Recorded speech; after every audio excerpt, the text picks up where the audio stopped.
예, 시작하기 전에 조금 여담처럼 말씀드리면 제가 꾸준히 전문 면접관으로 활동하면서 각 기업 또는 공공기관 또는 공무원, 지방자치단체의 면접관 또는 서류 전형 심사관으로 가고 있습니다. 그래서 최근 작년 기준으로 볼 때 엄청나게 빠른 변화가 있음을 느끼고 있어요. 제일 두드러지는 것은 AI의 활용입니다. 첫 번째는 지원하는 분의 활용도가 엄청 높아지고 있다는 것. 두 번째는 채용하는 분들 입장에서 기업의 입장에서도 AI를 활용하는 비중이 과거에 대비해서 엄청나게 높아지고 있습니다. 중간에서 일하는 전문 면접관 또는 전문 심사관의 입장에서 볼 때에는 서류가 예전에 비해 상향 평준화가 됐어요. 어떤 얘기냐면은 이제는 대부분의 사람들이 AI를 활용해서 자기소개서 경력 기술서를 만들고 있습니다. 이게 무슨 의미냐면은 편차가 잘 안 느껴져요. 그래서 실제로 심사를 하는 저의 입장에서는 예전보다 훨씬 엄격한 잣대로 심사를 하게 됩니다. 그러니까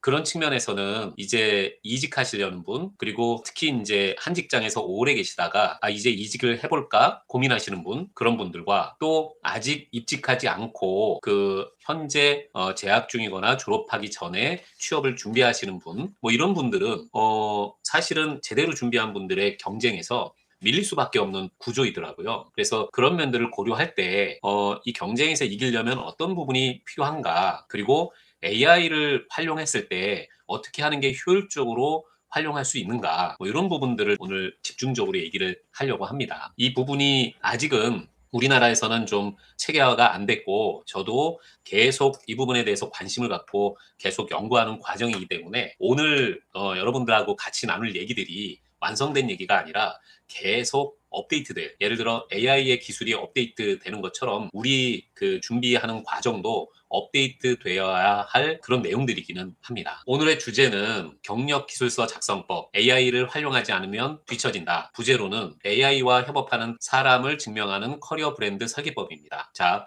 여기서 이제 이 내용을 좀 먼저 설명드리고 가야 될 것 같아요. 예전에 경력 기술서의 작성, 그냥 뭐 내가 뭐뭐뭐 했다, 뭐뭐뭐 했다라는 내 중심적 경력 기술서 작성이 일반적이었습니다. 그리고 그 내가 이렇게 썼으면 이 중에 당신들이 필요한 부분이 있으면 알아서 그거를 캐치하겠지라고 생각을 하고 그냥 똑같은 이력서, 자기소개서, 경력기술서를 다양한 곳에 똑같이 뿌렸는데 이제는 그런 이력서, 경력기술서, 자기소개서는 경쟁력이 없습니다. 특히 아까도 잠깐 말씀드린 것처럼 이제는 모든 사람들이 자기소개서와 경력기술서를 AI를 활용해서 만드는 시대로 넘어갔습니다. 제가 이력서를 점검하다 보면 20대, 30대는 한 분도 예외 없이 AI를 활용해서 자기소개서, 경력기술서를 만드는 패턴을 봅니다. 심지어 제가 중장년에 재취업에 대한 일자리 관련해서도 면접을 또는 서류 전형을 하는데 그런 쪽도 어떤 분, 선진적인 분은 이미 AI를 활용해서 하고 있습니다. 이것이 굉장히 작년 한 해 바뀐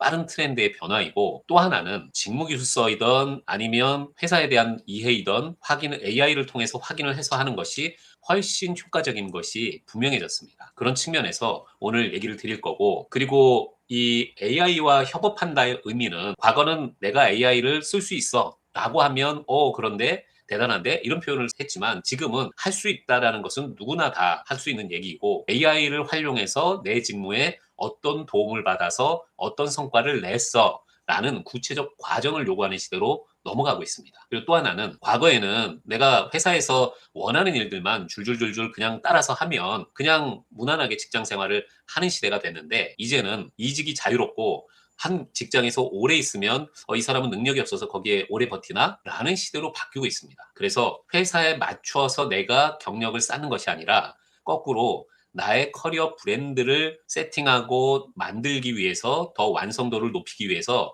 자연스럽게 이직을 생각하는 시대로 넘어가고 있습니다. 기업 또한 인재를 희망할 때 저희 회사의 본령이 서치펌 비즈니스인데 서치펌 비즈니스를 통해서 인재를 채용하려는 기업의 요구 사항도 어떨 때에는 우리 직장에 오면 장점은 우리 직장에서 충분히 경력을 쌓고 성과를 만들면 다음 직장 갈 때 훨씬 유리할 겁니다. 라는 것이 회사에서 인재를 영입하기 위한 수단으로 얘기하는 장점이 된 상황이 되었습니다. 이만큼 시대가 빠르게 바뀌고 있다는 거죠.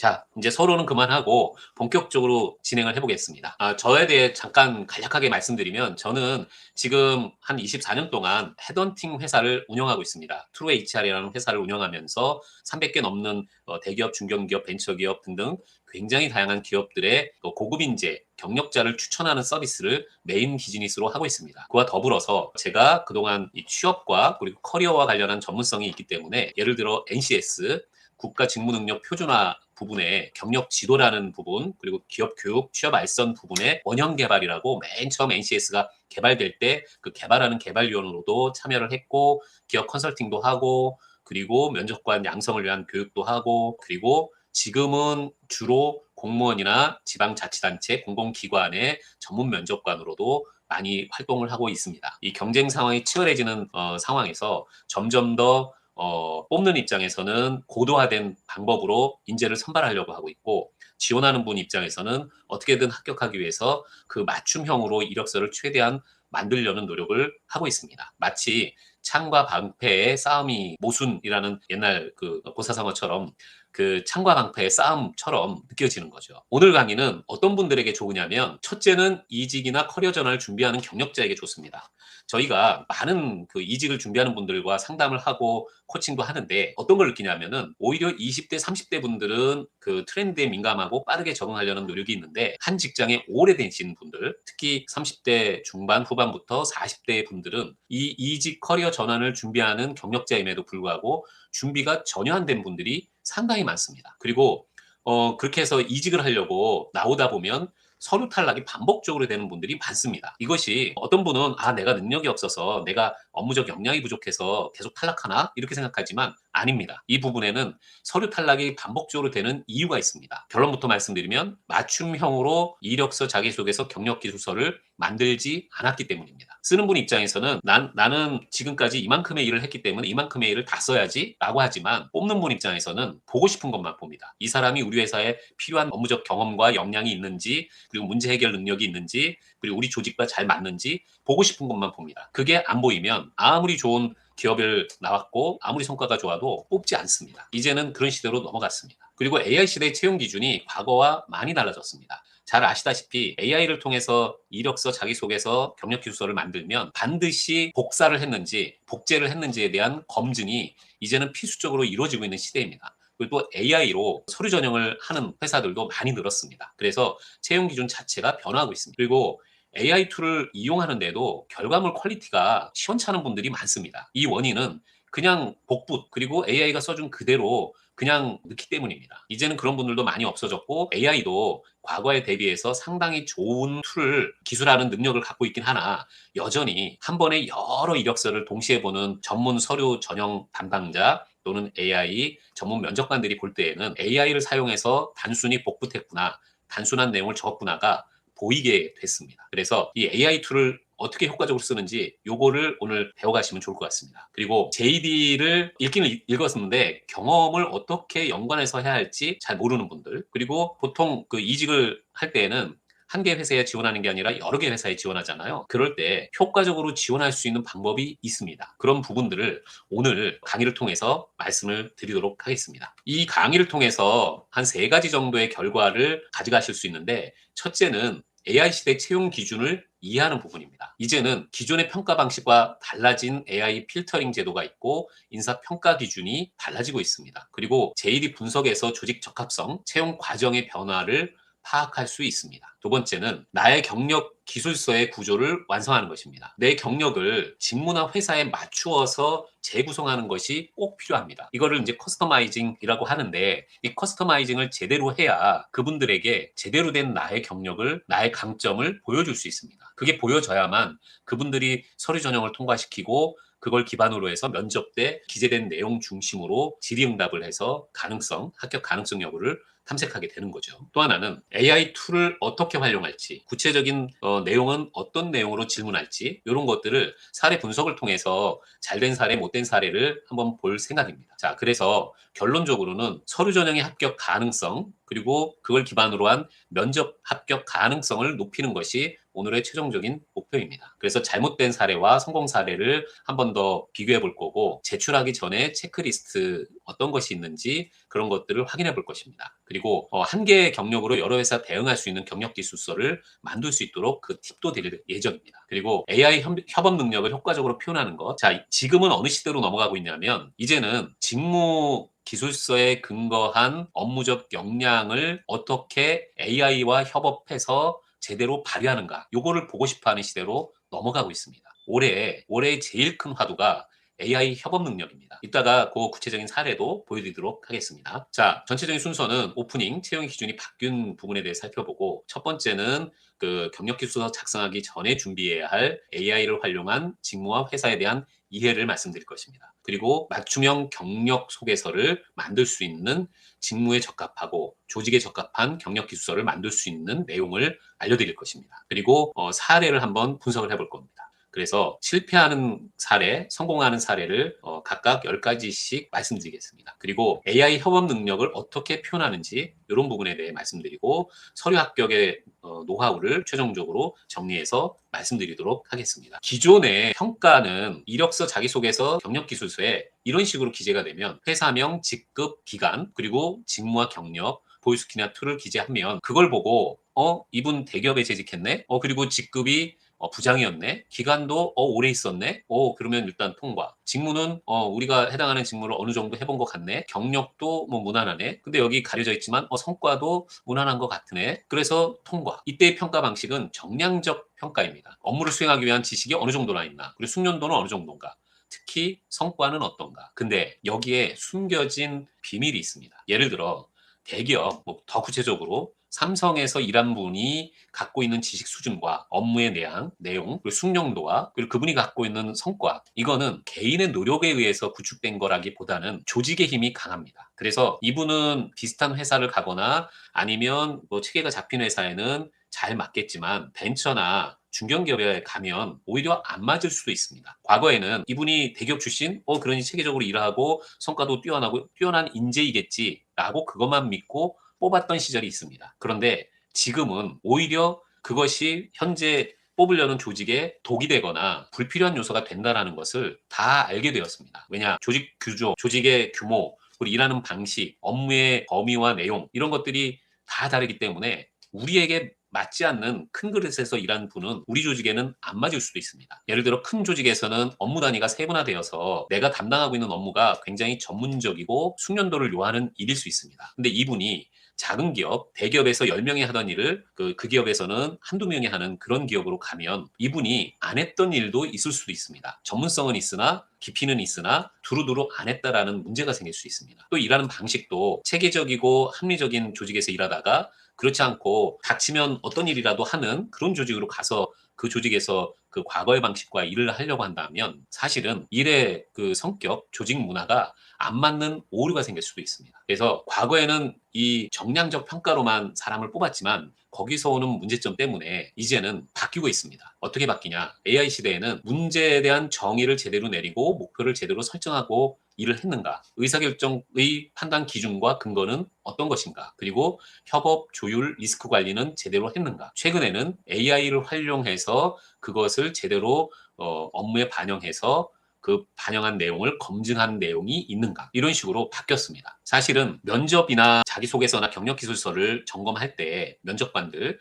그리고 그 서류 심사관들이 BEI, Behavior Event Interview라는 방식을 활용하는데 뭐냐 하면 핵심을 말씀드리면 내가 뭘 해가지고 이런 걸 만들었어, 성과를 냈어 이런 부분을 기본적으로 안 믿습니다. 너가 거기에서 구체적으로 어떤 역할을 했어, 그 역할을 수행하기 위해서 어떤 노력을 했어, 그것이 너의 노력이야, 팀의 노력이야, 회사의 노력이야. 그래서 그거를 한 결과 너는 어떤 성과를 냈어. 그게 너의 성과야, 팀의 성과야, 회사의 성과야. 그리고 그걸 한 이후 너는 어떻게 변화돼서 더 업무를 발전시켰어. 굉장히 디테일하고 꼼꼼하게 물어서 그 내용을 확인하는 시대로 넘어갔습니다. 그래서 정량적 평가가 아니라 정성적 평가로 넘어간 거죠. 특히 AI 협력에 대한 설계력이나 판단력, 창의성을 매우 중요하게 보는 시대로 넘어가고 있습니다. 자, 여기 최근의 트렌드를 하나 보여드릴게요. 다시 하나 화면 공유할 건데 요거를 보시면서 조금 더 설명을 드리도록 하겠습니다. 이거는 지금 실시간 잡코리아에 올라와 있는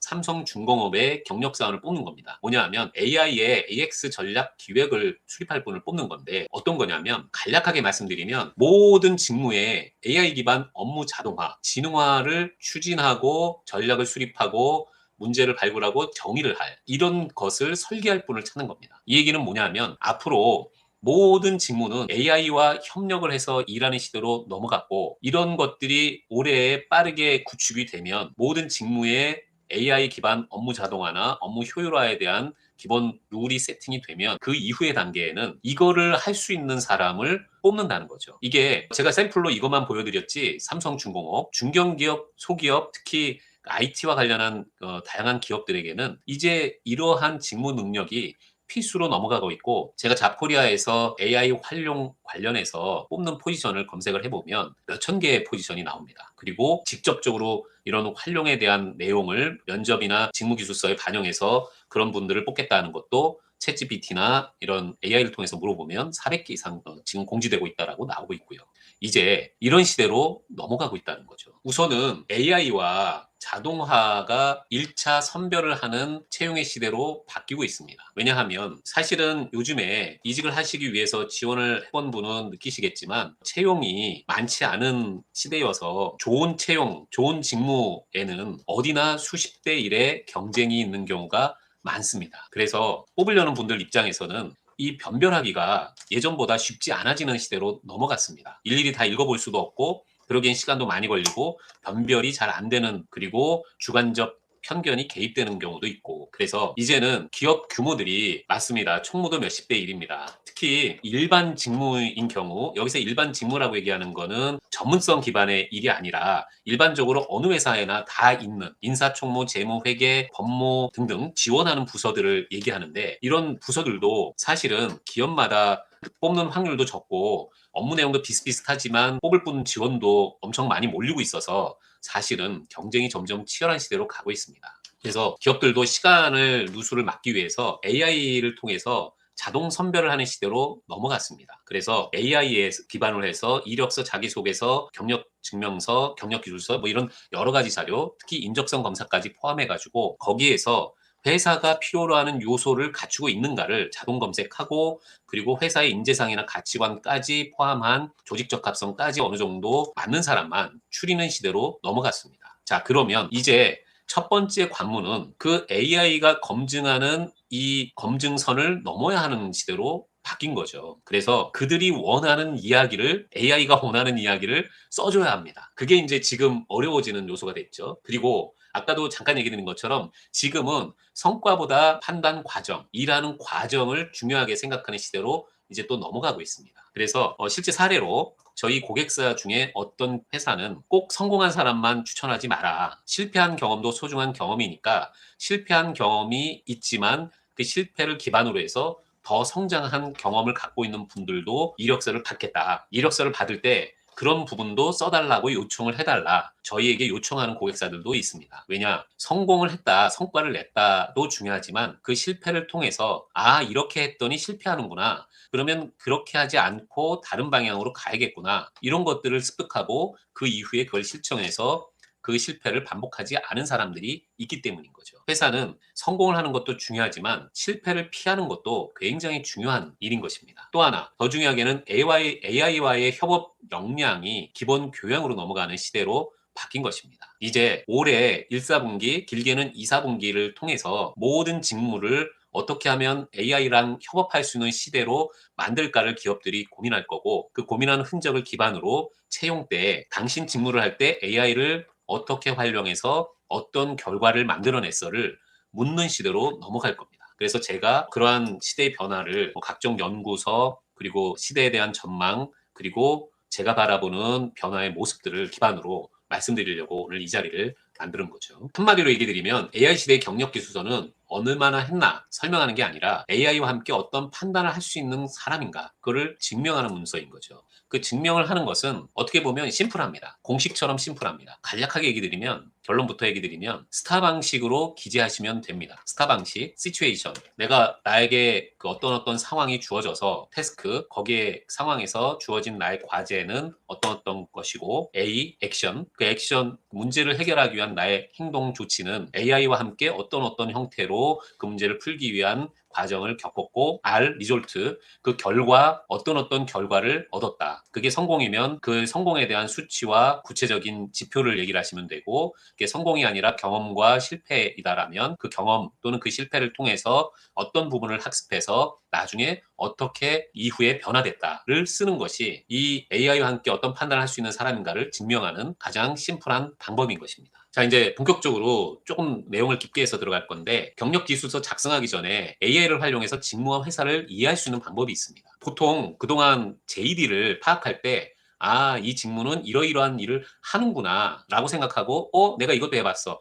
내가 이것도 해봤어. 그럼 이거 넣어야지 하고 내가 갖고 있는 경험 중에 유사하거나 뭐 그에 적합한 거는 다 넣습니다. 그러면 그 사람이 어떤 걸 잘하고 어떠한 경력상의 강점이 있는지가 잘 드러나질 않습니다. 거꾸로 얘기해서 그걸 점검하는 점검 그 서류 전형 그 담당자나 아니면 저 같은 전문 서류 점검 그 자들은 그 내용을 보면서 포인트를 못 잡습니다. 보통 서류 점검을 할 때 직무기술서랑 회사의 기본적인 내용을 가지고 있고 그걸 기반으로 맞는지 틀리는지 검증하는 과정이거든요. 그게 두리뭉실하게 보이면 상대적으로 낮은 점수를 받게 되는 거죠. 최근에 경쟁이 치열해지면서 그냥 무난한 점수를 받아서는 서류 전형에도 통과하기 쉽지 않은 시대로 넘어갔습니다. 적합한 점수를 받아야만 서류 전형에 넘어가는 거죠. 예를 들어 100점 만점 기준이라면 예전에 뭐 50점만 넘어도 그래 뭐 한번 볼만한데 이랬는데 지금은 80점, 더 경쟁이 치열하면 90점 이상이 돼야 그 경쟁을 뚫고 서류 전형에 합격할 수 있다는 얘기입니다. 그리고 회사가 원하는 우선순위를 그냥 놓치게 되는 거죠. 잡 디스크립션을 잘 읽는 것만으로도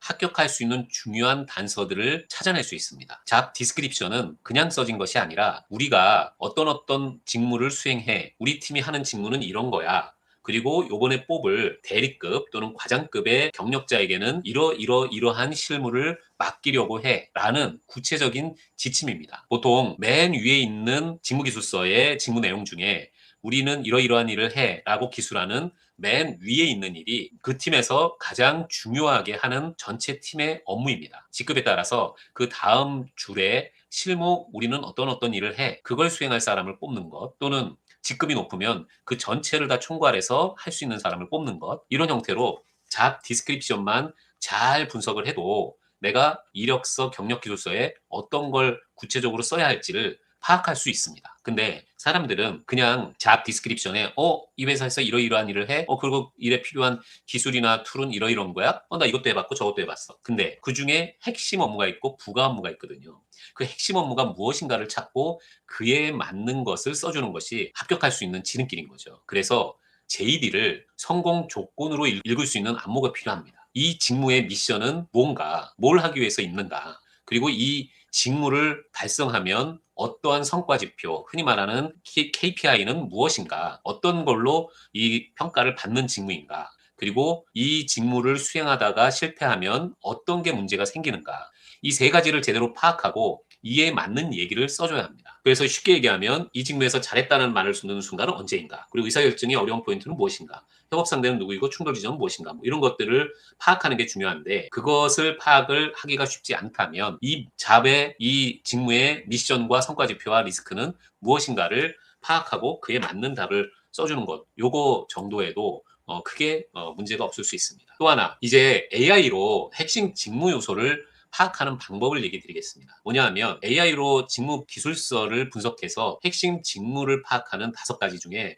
제일 중요한 거는 이 역할이 왜 존재하는가, 그 직무가 미션, 그리고 주요 업무 중에 반복적으로 수행하는 거, 그리고 그 뽑는 직무의 핵심 직무는 무엇인가, 이거를 구별하는 거, 그리고 그거에 관련한 성과 지표는 어떻게 나오는가, 그 핵심 역량은 어떤 게 필요한가, 그리고 협업 구조는 어떤 팀 또는 어떤 분에게 협업을 하고 보고 라인은 어떻게 되는가, 요 5가지가 가장 중요하게 직무기술서를 보고 파악해야 할 요소입니다. 근데 이거를 본인이 그냥 파악하실 수도 있고 AI를 통해서 파악하실 수도 있습니다. 이 AI를 통해서 파악할 때는 직무기술서, 그 채용 공고 이런 부분이 적혀 있는 잡 사이트의 URL 또는 화면 캡처 또는 그 문서를 AI에게 업로드를 한 이후에 그것과 관련해서 이 직무에서 핵심 직무 요소 1 미션, 2 주 업무부터 쭉 불러서 5 협업 구조까지 분석해서 정밀하게 보여줘 라고 1차 질문을 하고 2차 질문으로 나의 그동안 만들어놨던 경력 기술서를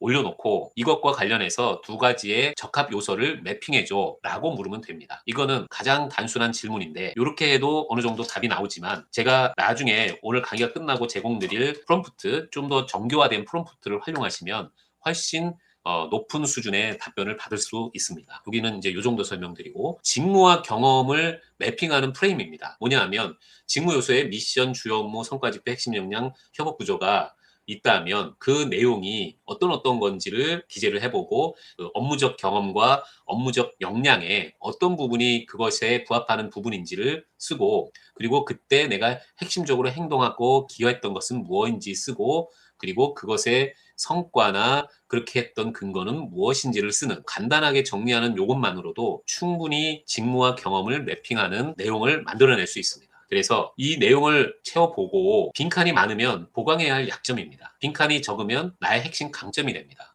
요거는 어떻게 활용할 수 있냐면은 내가 현재 직장에서 재직하고 있는데 내가 경력 발전, 커리어 브랜드를 강화하기 위해서 더 좋은 A라는 기업을 타겟팅했습니다. 근데 요번에 나온 채용 공고를 보니까 그 공고에 근거해서 이렇게 직무와 경험을 매핑해 봤더니 부족한 부분이 생깁니다. 그러면 현재 재직하고 있는 회사에서 그 부족함을 메울 수 있는 직무를 자진해서 수행하거나 그 직무를 최대한 할 수 있도록 노력을 해서 최종적으로 성과나 그와 관련해서 배운 점, 학습한 점, 변화한 점을 만들어내시면 됩니다. 이게 중장기 커리어 브랜드를 강화하는 나의 경력 발전을 강화하는 방법이 될 수도 있습니다. 그냥 회사에서 시키는 일만 하면 본인의 커리어 브랜드 생길 수가 없습니다. 회사에서 시키는 10가지 일이 있다면 그중에 루틴한 반복 업무와 내가 향후 커리어 브랜드를 구축하기 위한 그 핵심 업무를 분류해서 핵심 업무에 더 많은 노력과 시간, 정성을 들여서 성과를 만들어내셔야 합니다. 어떤 분의 이력서를 보면 회사에서 열심히 일하고 굉장히 많은 일을 했는데 맨 반복적인 업무만 했고 누구나 할 수 있는 업무만 해가지고 이분이 어떤 일을 잘하는지 핵심 역량이 무엇인지 그분의 강점이 되는 커리어 브랜드는 무엇인지를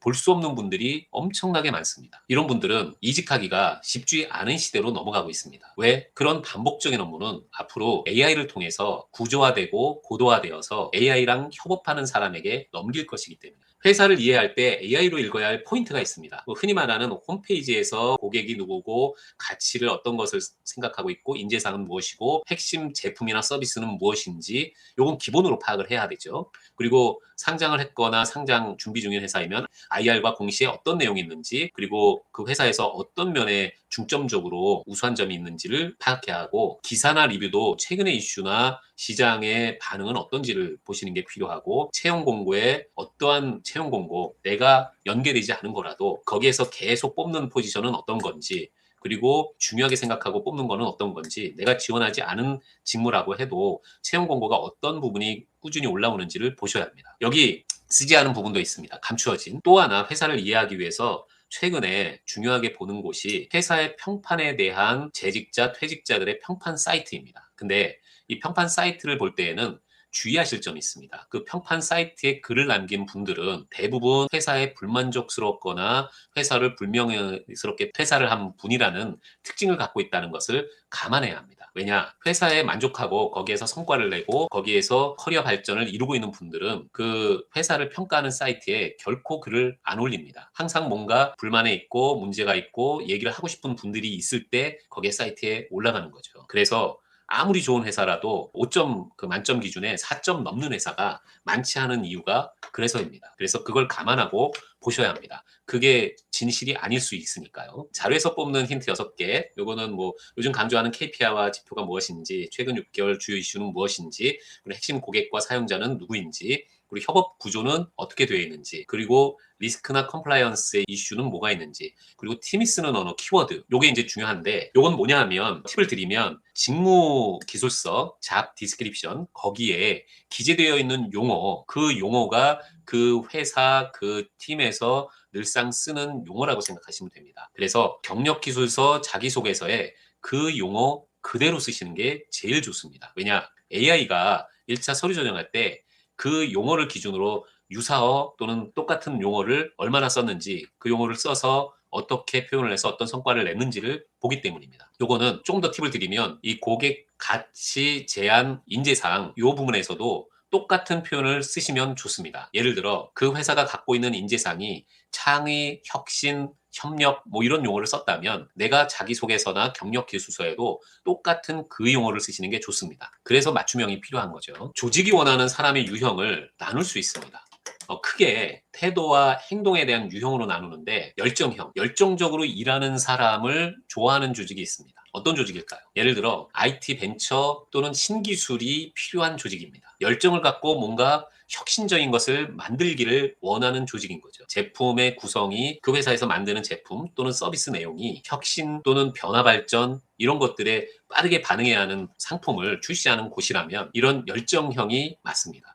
대표적으로 삼성전자와 같은 곳이죠. 기업으로 보면. 그래서 그런 기업들은 인재상도 다릅니다. 혁신, 변화, 창조 뭐 이런 쪽으로 얘기를 하죠. 그러면 이력서, 자기소개서, 경력기술서에 혁신, 창조, 변화 이런 부분에 대한 표현을 쓰셔야 하고 나의 열정을 발휘해서 어떤 것을 창조적으로 바꾸었다, 혁신적으로 바꾸었다 라는 식으로 쓰셔야 하는 것이죠. 어울림형 어떤 것이냐면은 한 사람의 혁신이 조직을 변화시키는 것이 아니라 모두가 다 협력해서 만들어야 조직에 도움이 되는 그런 일을 하시는 곳입니다. 대표적으로 한 생산 라인을 갖고 있는 제조업, 예를 들어 현대자동차다. 그러면 거기는 한 생산 라인이 무너지면 전체가 무너지는 그런 구조인 거거든요. 그래서 어울림형이 필요한 인재일 수도 있습니다. 또 예를 들어 온라인 서비스를 하는데 한 라인 그 구축을 위해서 여러 사람이 협력하는 그런 수평적 조직 이런 데도 어울림형이 필요할 수도 있습니다. 조직 융화형은 조금 다른 건데 내가 조직을 위해서 희생할 수도 있고 나의 주장을 조직을 위해서 무너뜨릴 수도 있고 따라갈 수도 있는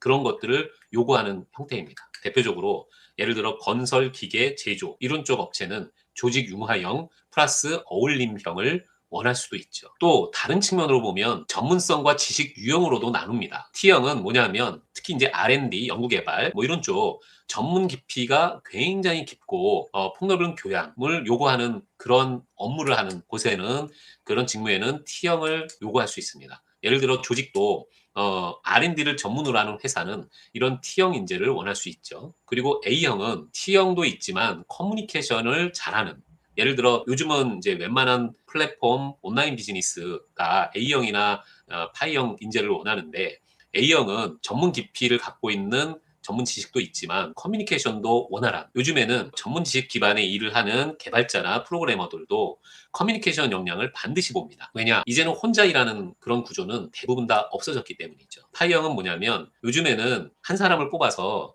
뭐 개발도 시키고 개발에 대한 기획도 시키고 디자인도 시키고 이제 여러 가지 거를 맡기는 그런 멀티플레이어를 원하는 시대로 넘어갔습니다. 왜냐? AI랑 협력을 해서 예전에 10명의 개발자, 초급 개발자가 할 거를 이제는 한 명의 능숙한 중급 전문가가 수행할 수 있는 시대로 넘어갔거든요. 또 디자인 엄청 쉽습니다. 저도 이제는 지금 이런 보여지는 이 그 자료들 있죠. 제가 직접 만들지 않습니다. AI 시켜서 기본 프레임을 짜고 다만 나는 거기에 구체적인 컨텐츠가 맞나 틀리나를 검증하고 필요한 부분을 더 보강하고 필요한 양식을 조금 더 수정 보완해서 휴먼 터치를 하는 시대로 넘어갔죠. 예전 같으면 이거 하나 만들 때 수십 시간이 될 수도 있는데 이제는 몇 시간이면 만드는 시대로 넘어갔습니다. 그래서 요 위의 내용들을 종합해서 얘기를 하면 한 문장으로 요약을 해서 정리할 수 있는 걸로 만들면 좋습니다. 이것도 또한 AI에게 이렇게 요청하시면 됩니다. 자, 이 회사의 기본적인 내용은 이러이러한 거야. 그리고 이 조직이 원하는 사람의 유형도 너가 어떤 사람인지 분석해 줘. 그걸 기반으로 이 한 문장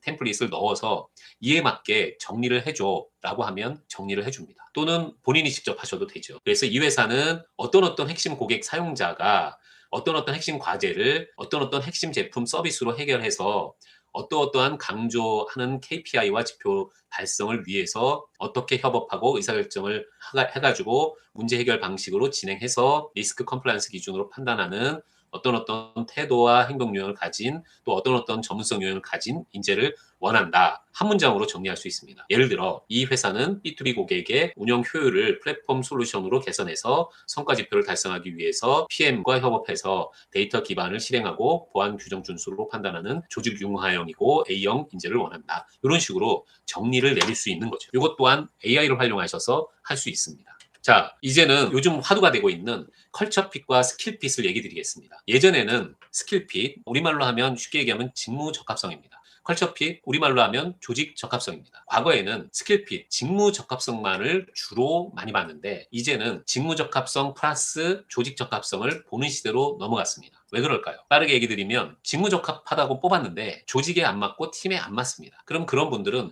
예전에는 그 회사와 팀에 맞추기 위해서 본인이 노력했는데 이제는 노력하지 않고 떠납니다. 이직을 한 거죠. 그럼 뽑는 회사 입장에서는 두 번의 손해를 끼치는 거죠. 첫 번째는 다른 부분을 뽑아도 되는데 이분을 뽑아가지고 업무적 공백이 나오는 거. 두 번째는 기존에 근무하시던 분들에게 안 좋은 악영향을 미치는 거. 그래서 이제는 스킬핏을 보강하는 것이 AI라고 생각하는 측면이 있어서 스킬이 좀 부족한 것은 이해하고 용납할 수 있으나 컬처핏, 이제는 조금 더 구체화돼서 올해의 화두로 나온 것이 또 팀핏입니다. 컬처핏은 한 회사, 한 큰 단위의 조직에게 맞는가 안 맞는가를 보는 거고, 팀핏은 똑같은 회사이지만 업무의 특성상 각 팀별로 팀의 색깔이 다르고 문화가 다를 수 있거든요. 그거는 그 팀의 리더가 어떤 사람이냐, 그리고 그 팀에서 하는 일이 어떤 일이냐에 따라 같은 회사였어도 팀핏은 다 다를 수 있습니다. 그래서 지금은 컬처핏에서 팀핏까지 더 구체화로 보는 경향으로 넘어가고 있습니다. 아, 그러시죠? 팀핏이 정말 중요합니다. 나하고 안 맞는 팀의 문화, 특히 나하고 안 맞는 상사와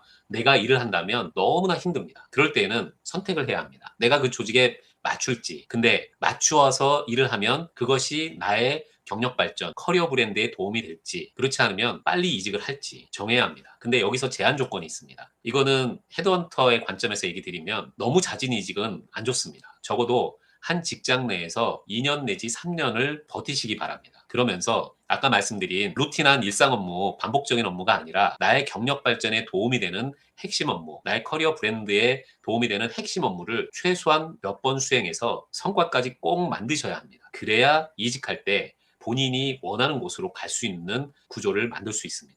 자, 다시 돌아와서 내용을 설명해 드리면 경력기술서에서는 조직 적합성이 주장이 아니라 나는 이 조직에 적합합니다. 저는 예를 들어 그 조직이 원하는 인재상이 창이다라고 하면 저는 이 조직에 적합한 창의적인 사람입니다. 그래서 저를 뽑아주세요. 라고 하면 안 믿습니다. 이제는 그거를 저는 창의적인 사람입니다. 왜냐하면 저는 어떤 업무를 수행할 때 어떠한 창의력을 발휘해서 어떠한 성과를 냈기 때문입니다. 라고 구체적인 내용을 표현하셔야 믿습니다. 그래서 이 두 가지 측면, 컬처핏이 높고 스킬핏이 높아야 맞춤형 커스터마이징이 되는 거죠. 예를 들어 어떤 회사는 컬처핏을 중요하게 생각해서 컬처핏만 잘 맞으면 뭐 업무야 우리가 가리키지 뭐 하고 뽑는 경우도 있습니다. 또 어떤 회사는 그 직무는 우리 회사랑은 좀 안 맞지만 이분은 그 전문 영역의 석사이고 박사이고 또 그만큼 우수한 역량을 발휘했기 때문에 직무 역량이 뛰어나니까 뽑아야지. 그렇게 해서 뽑는 직무도 있습니다. 그러나 컬처핏도 안 맞고 스킬핏도 안 맞으면 떨어지죠. 그래서 최대한 이 측면에서 맞추기 위한 맞춤형 이력서, 자기소개서, 경력기술서를 만드셔야 합니다. 자, 이제 어떻게 맞추느냐, 어떻게 직무적합에 맞고 조직적합에 맞는 경력기술서를 만드느냐, 요걸 조금 더 구체적으로 보겠습니다. 자, 요거를 기억해 두세요. 첫 번째, 이 경력기술서의 기본 구조입니다. 요런 구조로 경력기술서를 만들어야 정확하게 표현할 수 있고 뽑는 분 입장에서도 정확하게 이분이 우리 회사에 맞는 분이구나를 파악해서 뽑힐 가능성이 높습니다. 중원부원 하나 만들어 놓은 이력서, 경력기술서를 여기저기 다 그냥 제출하면 뽑힐 확률은 낮아질 수밖에 없습니다. 첫 번째는 프로필 요약입니다. 세 줄을 넘으면 안 됩니다. 내게 해결하는 문제와 강점과 증거를 짧게 보여줘야 합니다. 거꾸로 AI에게 나의 경력기술서 줄줄줄줄 쓴 거를 다 업로드하고 프로필 요약 세 줄로 내게 해결하는 문제와 강점과 증거로 요약해줘 라고 요청하고 그거를 내가 나의 휴먼 터치로 바꿔주시는 게 효과적일 수도 있습니다. 또 하나, 핵심 역량 5개.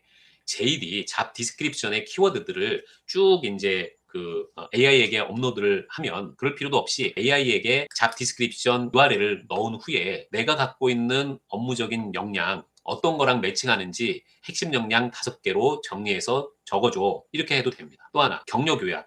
자, 요거는 프로필 전체를 요약하는 거고, 이건 핵심 역량을 짧게 무엇의 핵심 역량을 갖고 있다를 정리하는 거고, 경력 요약은 어떤 회사에서 어떤 역할을 했고 어떤 기간 동안 핵심 성과는 뭔지 짤막하게 다시 정리하는 것입니다. 요거는 나는 어떤 회사에서 어떤 역할을 해서 그 기간 동안에 근무했고 그 중에 핵심 성과는 이러한 거야 보여주는 거죠. 그런 다음 이제 본격적인 프로젝트를 상세하게 적는 겁니다. 예전에는 스타 방식이라고 해서 상황, 과제, 행동, 결과 요 측면으로만 적어도 무난하다라고 했습니다. 근데 최근에는 앞에는 똑같습니다. 어떤 문제이고 어떤 판단을 했고 어떤 행동을 했고 결과는 무엇이다를 보여주고 그래서 나는 그 다음 어떤 걸 학습해서 어떻게 변화됐어까지 추가적으로 더 넣어주시면 좋습니다. 왜냐하면 아까 말씀드린 것처럼 내가 했던 모든 일들이 다 성과를 낸 성공한 것만은 아니기 때문이죠. 실패한 것도 이렇게 해가지고 결과적으로 내가 이 일을 실패했어. 성과를 못 냈어. 그러나 그걸 통해서 그 이후에는 그 실패 경험을 학습하여서 그걸 기반으로 그 다음에는 실패하지 않고 반복적인 비슷한 것들을 했을 때 이러이러한 성과를 냈어 라고 변화된 모습까지 활용할 수 있기 때문입니다. 그런 다음 그에 대한 증거와 그에 대한 내용을 상세하게 적는 포트폴리오나 문서나 발표한 내용들, PPT죠. 이런 것들을 첨부해서 보여주는 것입니다. 요게 경력기술서의 기본 구조인 거죠. 요거 잘 기억했다가 활용하시면 굉장히 유용하게 쓸 수 있습니다. 그리고 최근에는 예를 들어 이제 마케팅, 디자인, 개발자 이런 쪽은 이 포트폴리오나 관련된 본인이 작업했던 내용을 첨부하는 것이 필수가 됐습니다. 이런 것들 유념해서 활용하시고 그리고 중요하게는 내가 10년 일할 동안 이만큼 많이 일했어. 가 중요한 게 아닙니다. 이제는 내가 지원하는 이 직무에 얼마나 잘 맞는 것이 이렇게 있어를 효과적으로 보여주는 것이 합격 확률을 높이는 지름길인 것입니다. 자, 아까 얘기 드린 문제, 판단, 행동, 결과, 학습 요거를 끊임없이 반복적으로 활용하시기 바랍니다. 요 예시 들은 것처럼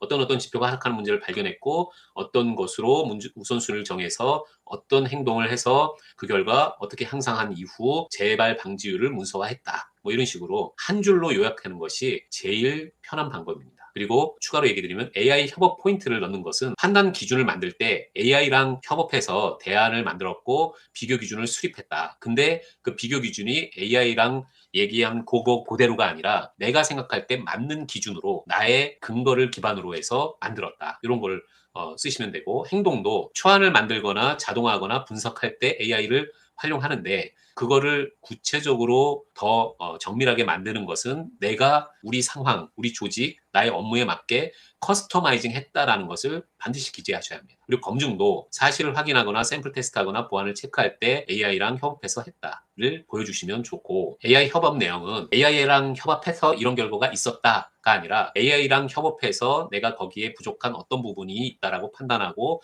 그걸 검증해서 어떻게 변화해서 내 객관적인 나의 경험과 나의 통찰을 반영해서 어떻게 만들었다를 구체적으로 써주시는 게 중요하다는 거죠. AI를 활용할 때 잘 쓰는 사람과 못 쓰는 사람을 비교해 보겠습니다. AI에서 핵심 요소를 표로 정리하거나 내 경험을 매핑한 후 문장화하거나 숫자나 근거 맥락을 끝까지 확인하거나 톤이나 용어를 회사 언어로 튜닝하는 거. 자, 아까도 말씀드렸지만 톤이나 용어를 AI가 그냥 써주는 대로 그냥 복붙을 하면 그러면 안 맞는 경우가 많습니다. 또 티가 납니다. AI 그대로 옮겼구나. 여기서 좀 시간이 걸리지만 사례 하나 말씀드릴게요. 제가 서류 전형할 때입니다. 누구나 가고 싶어하는 공공기관이고 금융기관이었어요. 뭐 요즘 공공기관이면서 금융기관 엄청 선호하는 데거든요. 연봉도 좋고 고용의 안정성이나 공공기관임에도 서울이나 수도권에 있기 때문에. 근데 거기에 해외 유수대학의 MBA까지 한 우수인적 자원이 인턴에 지원한 거예요. 졸업한 상황에서. 그래서 이력서 자기소개서 경력기술서를 봤더니 너무나 뛰어나요. 근데 허점이 발견됐습니다. 뭐냐? 이 사람이 자기소개서를 쓸 때 AI에서 작업한 것을 그냥 복붙했어요. 그 복붙한 티가 너무 났어요. 보통 서류 전형을 할 때 전문위원 혼자서 하지 않습니다. 복수로 몇 명이 같이 하는데 제가 그 점검할 때 그걸 발견했는데 다른 분도 똑같은 발견을 했더라고요. 의논을 했어요. 이분을 어떻게 할지. 영어 거의 만점, 그리고 다른 데서의 인턴 경험, MBA에서의 학점 다 우수했는데 결론은 그분을 불합격시켰습니다. 왜? 이분은 여러 뭐 다들 그러시잖아요. 어디 지원할 때 한 군데만 지원하지 않고 뭐 적게는 몇 군데, 많게는 수십 군데를 지원하잖아요. 그중에 하나로 지원한 겁니다. 과연 이분이 올까? 오면 이 인턴 뭐 아무리 좋은 금융기관 공기업이어도 인턴이 하는 일의 업무적인 범위는 한정적이거든요. 이걸 견딜까? 그 면에서는 오히려 진정성 있게 쓴 다른 분을 선택하는 게 낫겠다. 왜냐, 수백 대 1의 경쟁에서 이분 한 명을 서류 전형을 통과시키면 그거보다 더 절실한 다른 한 분을 탈락시켜야 되는 거기 때문이죠. 그래서 그분은 그 내용 때문에 탈락했습니다. 아, 또 하나 굉장히 많이 하는 실수 중에 하나가 아마 여러분들 중에서도 여러 군데 서류 전형을 내실 때 실수하는 것 중에 하나가 회사 이름 잘못 쓰고 직무 내용 잘못 쓰는 경험이 있으실 거예요. 여러 군데 내다 보면 헷갈려서 그럴 수 있거든요. 그거는 결론부터 얘기 드리면 내나 마나입니다. 서류 전형에서 떨어지는 게 필수이고 간혹 서류 전형에서도 그걸 발견 못했다 하면 면접을 가셔도 면접에서는 반드시 떨어뜨립니다. 최근에는 그게 굉장히 두드러지게 나타나는 현상입니다. 왜냐? 오래 근무 안 할 것이라는 걱정 때문인 거죠. 우리 회사에 지원하면서 얼마나 절실함이 부족했으면 회사 이름 지원하는 직무 이름을 다르게 썼느냐. 이 사람은 정말 올 의지가 없는 사람이다. 열정이 우리 회사에 올 생각이 부족하다라고 해서 떨어지게 되는 거죠. 또 맞춤법 띄어쓰기. 학력은 대학원 졸 박사인데 미세하게 맞춤법 띄어쓰기를 틀려도 굉장히 부정적 이미지를 주는 것이 현실입니다. 그런 점 그냥 팁으로 얘기 드리고 추천 프롬프트 아까 JD를 5가지 요소 미션, 업무, 지표, 역량, 협업 이런 걸로 JD를 AI에게 그 링크를 걸거나 입력한 후에 이 5가지로 요약해서 보여달라고 하고 그걸 기반으로 해서 나의 경력 기술서를 풍부하게 만드는 작업을 하시는 게 좋습니다. 여기 첫 결과를 그대로 복붙하는 이런 분들 많습니다. 실제로 제가 이력서를 점검하다 보면 그대로 막 복붙해가지고 질문의 의도, 예를 들어 자기소개서 요즘 고도화되어서 자기소개서의 질문도 굉장히 복잡하거든요. 근데 막 어거지로 복붙해가지고 질문의 내용과 전혀 상관없는 내용을 쓰는 경우도 많습니다. 그건 반드시 떨어집니다.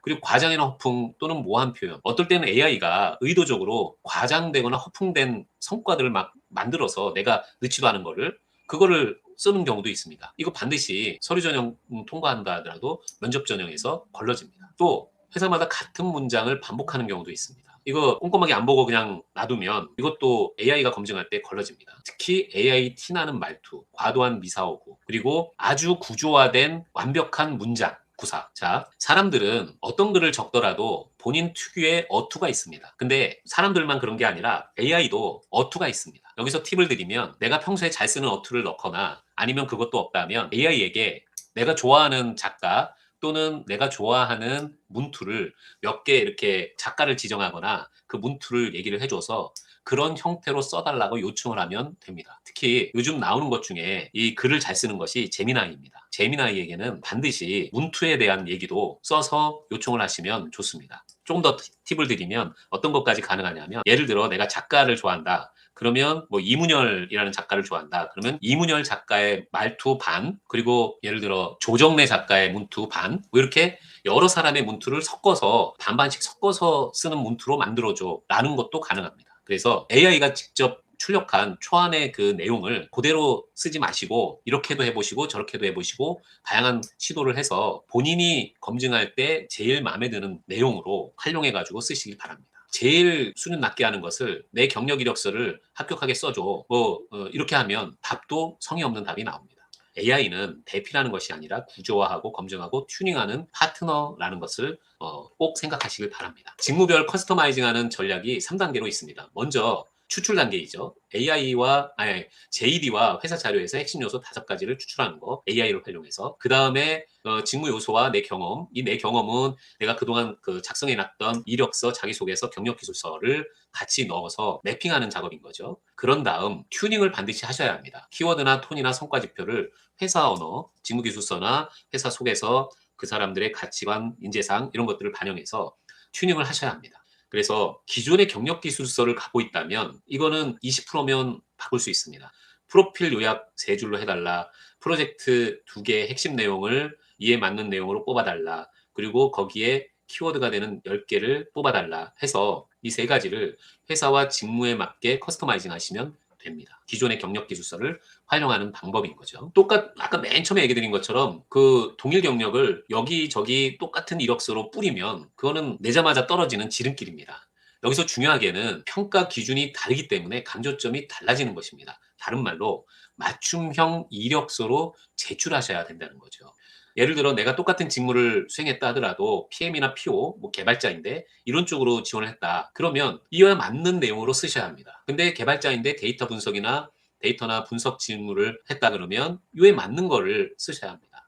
그 직무에 맞게 그 직무에 표현하는 표현에 맞게 쓰셔야 한다는 것이 핵심인 거죠. 그리고 한계 경력으로 여러 회사에 대항할 때에는 마스터 레주메가 필요합니다. 이거는 뭐냐면 내가 경험했던 모든 경력과 경험을 연대기순, 그러니까 현재 시점부터 과거로 쭉 돌이켜보면서 만드는 것입니다. 만드는 방법은 아까 얘기했던 스타 방식입니다. 내가 어떤 직무를 수행할 때 또는 어떤 프로젝트를 수행할 때 S, 어떤 상태였고 태스크, 나의 책임할 수 있는 직무는 무엇이고 A, 액션, 그걸 수행하기 위해서 어떤 행동과 조치를 취했고 R, 리졸트, 어떠한 결과, 성과를 냈다. 거기에 추가로 그걸 기반으로 나는 무엇을 배웠고 그 이후에 어떻게 변화됐다까지 쓰시면 됩니다. 다른 말로 간단하게 한 줄 한 줄씩만 이렇게 정리해도 나의 마스터 레주메가 되는 거죠. 그리고 그거를 달성하기 위한 액션 부분에 나의 어떤 역량이 발휘되어까지 정리하시면 더 좋은 거죠. 그래서 그거를 쭉 많이 만들면 그것이 하나의 모듈화된 것이고 각각의 내용이 블록으로 만들어지는 것입니다. 그래서 성과에 대한 블록, 스토리에 대한 블록, 키워드에 대한 블록이 그걸 통해서 추출할 수 있도록 만들어지는 거죠. 이 추출도 AI를 활용하시면 됩니다. 모르면 됩니다. 마스터 레주메를 만들어서 쭉 넣어놓고 성과에 대한 블록 어떤 거를 도출하면 좋을까? 스토리에 대한 블록 어떤 거 좋은가? 키워드는 어떤 게 좋은가? 이거를 물어보시면 됩니다. 그러면 그 블록을 회사나 직무마다 조립을 빠르게 할 수 있는 원천 자료로 쓸 수 있습니다. 그래서 순서를 말씀드리면 JD에서 5가지 요소를 뽑아내고 키워드 10개를 뽑아내고 내가 그동안 수행했던 프로젝트 중에 2개를 선택해서 이거 선택도 내가 선택하기가 애매하다 그러면 AI에게 물어보시면 됩니다. 그리고 스토리 블록을 JD 언어로 번역해달라고 요청을 하시고 그리고 성과 블록으로 근거를 강화해서 전체 내용을 작성한 후에 최종 점검하시면 됩니다. 이번에는 경력 기술서를 사례 분석을 해서 잘못 만든 것과 잘 만든 거를 한번 비교해 보겠습니다. 잘못 만든 것, 업무만 나열한 것입니다. 어떤 업무를 했다. 근데 경험만 있지 어떤 문제의식을 갖고 어떤 판단을 내서 어떻게 성과를 내는가가 없습니다. 이제는 나 이런 거 해봤어. 당신들이 뽑는 이 직무 나 해봤어. 이런 사람 안 뽑습니다. 그 업무를 수행해서 높은 성과를 낸 사람을 뽑고 싶어 하는 거죠. 그래서 이런 것들이 필요한 겁니다. 그리고 성과 없는 성실형, 열심히 했지만 결과 없는. 좀 전과도 비슷한데 그냥 나 이것도 했고 저것도 했고 많이 했어. 근데 그걸 구체적으로 뭘 잘했는지 얘기해줘. 그러면 그냥 했는데 이거는 뭘 잘했는지 얘기하기가 애매해서 특별하게 얘기할 게 없어. 그러면 회사에서 뽑을 수 있는 근거를 제시하지 못한 겁니다. 또 하나, 용어 가다. 전문 용어로 가득한데 도대체 뭘 했다는 건지 모르는 그런 경우도 있습니다. 또 하나, 요거는 흔히 겪는 오류 중에 하나인데 전문 직무, 예를 들어 개발자, IT와 관련한 거, 기계와 관련한 생산관리, 품질관리 등등 여러 가지 전문직을 수행하는 분들이 그 직무에만 필요한 전문 용어들을 많이 써서 경력기술서를 쓰는 경우도 있거든요. 근데 그거는 나는 알 수 있고 그 일을 직접 수행했던 인근의 몇몇 사람들은 알 수 있지만 그렇지 않은 대부분의 사람들은 모르는 내용일 수도 있습니다. 그 서류를 보는 분들이 인사팀의 서류 전형을 하는 분일 수도 있고 최종적으로 면접을 하는 분이 회사 대표, 임원 또는 관계된 부서의 분일 수도 있는데 그럼 모르는 얘기를 쭉 전문 용어를 써서 기재를 하면 그러면 이분들이 평가할 때 객관성을 잃을 수도 있습니다. 다른 말로 해서 나에게 불리할 수도 있는 거죠. 그래서 전문 용어를 쓰실 때에는 간략한 설명을 넣거나 그게 일반화된 용어로 어떻게 쓰는지를 풀어서 쓰시는 게 더 좋을 수도 있습니다. 또 하나는 역할 분분명. 이거는 많은 사람들이 잘못 기재하는 부분인데 우리 팀이 이런 과제를 수행해서 이러이러한 성과를 냈어. 그중에 구체적으로 당신의 직무는 무엇이고 그걸 수행해서 어떤 노력을 했는지가 안 보일 때는 과거에는 그런 경우 꼼꼼하게 물어서 그 개인이 그 직무를 수행했는지 안 했는지를 파악해라라고 지침을 내리고 제가 전문 면접관 교육할 때도 그렇게 했습니다. 근데 이제는 서류 전형 시에 그런 것들이 보이면 그분의 역할이 불분명하기 때문에 점수를 줄 수 있는 근거가 없다라고 판단해서 점수를 안 주는 경우로 넘어가는 경우도 많이 있습니다. 그래서 구체적으로는 내가 어떤 계열을 했는지를 적어야 합니다. 또 하나는 회사 소개를 장문형으로 하는. 회사 소개는 몇 가지만 하면 됩니다. 그 회사의 어떤 산업군의 어떤 제품군을 갖고 있고 그리고 그 회사의 매출 규모는 얼마이고 그리고 그 회사의 종사 인원은 정직원 기준 몇 명인지 요것만 쓰면 됩니다. 근데 어떤 분은 그 회사가 뭘 하는지를 구구절절 설명하려고 하거든요. 다 필요 없습니다. 그냥 짧게 쓰시면 됩니다. 또 하나 과장형하거나 검증을 불가하게 하는 분이 있습니다. 증빙 자료 없이 뭐 대단해 보이게 뭐 굉장히 높은 성과를 냈습니다. 또는 고객의 반응이 만족스러웠습니다. 또는 그 이후 고객들이 더 많이 유입됐습니다. 이런 추상적인 표현을 하거나 과장된 표현을 하는 경우가 있거든요. 팩트를 제시해야 합니다. 그 팩트는 수치, 범위, 근거입니다. 또 하나, 기술 스택 나열하는 거. 어떤 거냐면은 예를 들어 개발자인데 나는 이것도 할 수 있고 저것도 할 수 있고 뭐 자바, 뭐 ASP, JSP, 뭐 DB 환경은 이거저거 쭉 적었어요. 다 할 줄 안다고 적어놨습니다. 근데 경력이 한 5년 차예요. 다 할 수가 없거든요. 여기에 좀 더 구체화하려면 예를 들어 내가 자바는 초급인지 중급인지 상급인지 그리고 JSP 기술은 어느 정도 수준인지 뭐 예를 들어 일반 OS라고 했을 때 엑셀 활용 수준이 어느 정도인지 또는 PPT를 작성하는 수준은 얼마인지 또는 AI를 활용해서 예를 들어서 제미나이 활용 범위는 어느 정도인지 뭐 챗GPT는 일반 수준에서 쓰는지 아니면 유료 버전을 쓰는지 또는 간만하는 PPT 만드는 프로그램은 어느 정도 수준까지 하는지 구체적으로 쓰셔야 할 필요가 있습니다. 그래야 그 여러 사람 중에 묻히지 않고 나의 강점이 부각될 수 있습니다. JD를 복사하는 분이 있습니다. 공고 문장 내용을 그대로 붙이고 거기에 맞게 나는 뭐뭐뭐 했다. 이런 식으로 쓰는 거. 굉장히 성의 없고 이걸 보는 순간 불신이 생길 수 있습니다.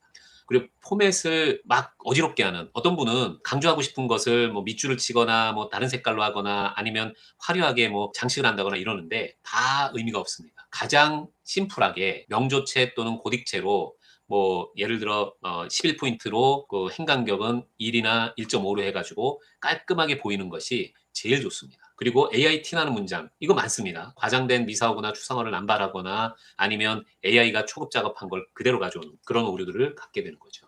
거꾸로 잘된 유형을 보겠습니다. JD 키워드 매핑을 정확하게 하는 거. 이거는 직무 적합성을 높이는 방법입니다. 직무의 핵심 요구사항을 AD에서 추출해가지고 첫 문단에서 경험과 직접 연결해가지고 쓰는 방법. 그리고 AD 협업 성과를 수치화하는 거. 이것도 직무 적합성인데 숫자로 입증된 결과를 AD 활용 여부와 함께 제시하는 것입니다. 그리고 개인 판단 기여한 명확화를 하는 것인데 이것도 직무 적합성에 해당하는 AI 도구 결과물을 넘어서서 본인이 의사결정한 과정을 구체적으로 표현한 거. 그리고 네 번째는 리스크 판단의 근거를 제시하는 거.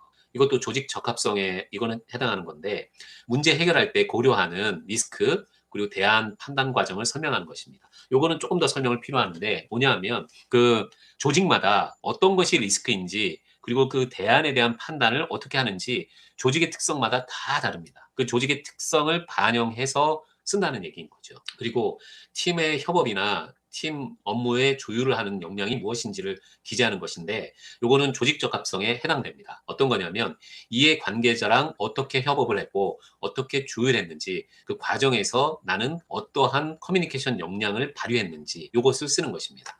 그리고 재현 가능한 근거를 써줘야 하는데 뭐냐 하면 내가 어떤 직무를 잘 수행해서 어떤 결과를 냈다에서 그치는 것이 아니라 그걸 기반으로 어떻게 데이터나 문서나 프로세스를 구체화했는지 그리고 그 방법을 표준화했는지를 보여주는 것입니다. 그리고 맥락이나 프로세스 연결을 결과를 연결하는 것인데 요거는 상황, 선택, 결과로 문제 해결 전체 과정을 설명하는 것으로 표현할 수 있으면 좋습니다. 그리고 리스크 관리. 이거는 직무적합성과 조직적합성 다 맞물리는 건데 직무와 조직에 내재된 잠재 리스크를 예측하고 식별해서 관리한 사례를 언급하는 것이죠. 그 다음에 학습 개선을 개선했던 것을 기재하는 건데 내가 학습하고 개선한 과정을 보여주어서 지속적인 학습력을 보여주는 것. 그리고 직무와 컬처 맞춤 키워드. 이거는 JD 용어와 회사 가치관, 인재사항 키워드를 자연스럽게 융합해서 사용하는 것. 자, 지금 10가지를 만들어 드렸는데 이 10가지를 다 할 수는 없을 수도 있습니다. 몇 가지만 중요하게 얘기 드리면 첫째는 JD 키워드, 그 AI 협업 성과 수치, 그리고 개입 판단 기여, 그리고 팀 협업 조율, 그리고 직무 컬처 맞춤 이런 정도만 잘 쓰셔도 충분히 본인의 역량을 잘 드러낼 수 있다고 볼 수 있습니다. 이번에는 좀 추가적으로 기업이 보고 싶은 AI 협업 능력을 간단하게 말씀드리겠습니다. 기업이 원하는 건 계속 반복적으로 말씀드리는데 AI를 잘 활용할 수 있다를 보여주는 것이 아니라 AI와 함께 협업해서 내가 어떤 판단력을 발휘했고 사고력을 발휘했고 검증력을 발휘했는가입니다. 그래서 그 프로세스가 문제를 정의할 때, 실행을 또는 자동화할 때, 그리고 검증하고 품질 관리를 할 때, 보안과 윤리에 대한 문제를 점검할 때 어떻게 했다를 잘 표현하시면 됩니다. AI 결과를 검증하고 판단한 과정을 경력 기술서에 쓰시라는 거죠. AI 협업을 경력 기술서에 녹이기 위한 네 가지 방식이 있는데, 업무 프로세스에 AI를 활용했다. 그리고 의사결정 과정에서 활용했다. 그리고 자동화 템플릿 할 때 활용했다. 그리고 품질 검증을 체계화할 때 활용했다. 이럴 때 쓰시는 게 좋다. 이거를 보여드립니다. 이거는 참고를 하시면 좋을 것 같고요. 마무리하는 단계이기 때문에 어떻게 하면 서류 합격을 할 수 있는 노하우를 일목요연하게 볼 수 있는가, 그걸 말씀드리겠습니다. 먼저 평가자의 시선, 여기서 평가자의 시선은 서류 전형을 하거나 면접 전형을 하는 그 평가자를 얘기를 하죠. 그거의 시선에서 체크할 수 있는 리스트를 간략하게 적어봤습니다. 첫 번째는 직무 요소 5가지가 드러나는가, 어떤 직무를 하고 그 미션, 그리고 어떤 업무를 하는가, 그 지표는 무엇이고 그에 필요한 역량은 무엇이고, 그리고 어떻게 협업했는가, 이 5가지가 드러났는가를 점검해 보시고, 그리고 내 기여한 부분이 한 문장으로 명확하게 보이는가, 그리고 숫자 성과의 기준 기간이 있는가, 숫자 성과를 기재하는 것뿐만 아니라 기준이나 기간이 무엇인지를 정확하게 보여주는 것, 그리고 판단 기준, 내가 그 선택을 하고 판단한 기준이 무엇인지를 보여주는 거, 그리고 협업하고 조율하고 리스크 관리를 했는지, 그리고 AI를 썼다면 그에 대한 검증 내지는 휴먼 터치가 있는지, 이렇게 확인하시면 되고, 최종 점검할 때에는 한 줄 요약으로 정리가 됐는지, 키워드 10개가 들어갔는지, 프로젝트가 2개 이상 그 내용의 경력 기술서 내용에 들어갔는지, 숫자나 근거가 들어갔는지, 기여한 부분을 명확하게 표현했는지, 톤이나 내용은 회사의 언어를 썼는지, 포맷이나 가독성은 최종적으로 점검했는지, 요 7가지를 점검하시면 됩니다.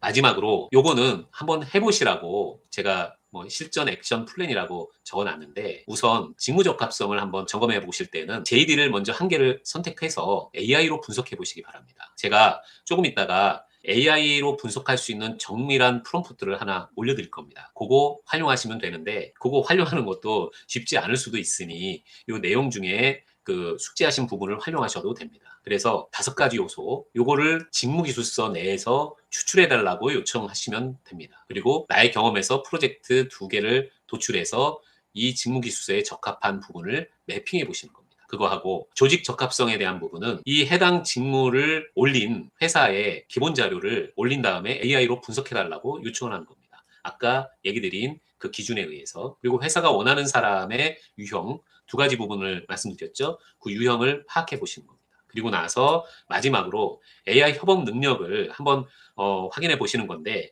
그동안 AI랑 협업했던 경험이 있으면 그걸 정리하셔서 쓰시면 되고, 그렇지 않다면 이제 실제 실무에 AI 협업을 할 수 있는 내용들을 찾아서 해보시는 것도 필요한 것이라고 볼 수 있습니다. 그래서 사실 오늘은 짧은 시간에 뭐 굉장히 많은 내용을 전달해 드리려고 했는데, 결론적으로 한 가지 말씀을 드리면, 이제는 남들과 똑같은 경력 기술서를 복붙해서 보내면 떨어진다. 합격하기 위해서는 AI를 활용하셔라. AI를 활용하실 때에도 체계적으로 활용하시고 휴먼 터치를 반드시 하셔라. 그리고 모든 지원 서류는 맞춤형으로 만드셔라. 맞춤형으로 만들 때에는 AI를 활용해서 최대한 맞춤형이 될 수 있도록 노력하셔라. 이렇게 정리할 수 있습니다.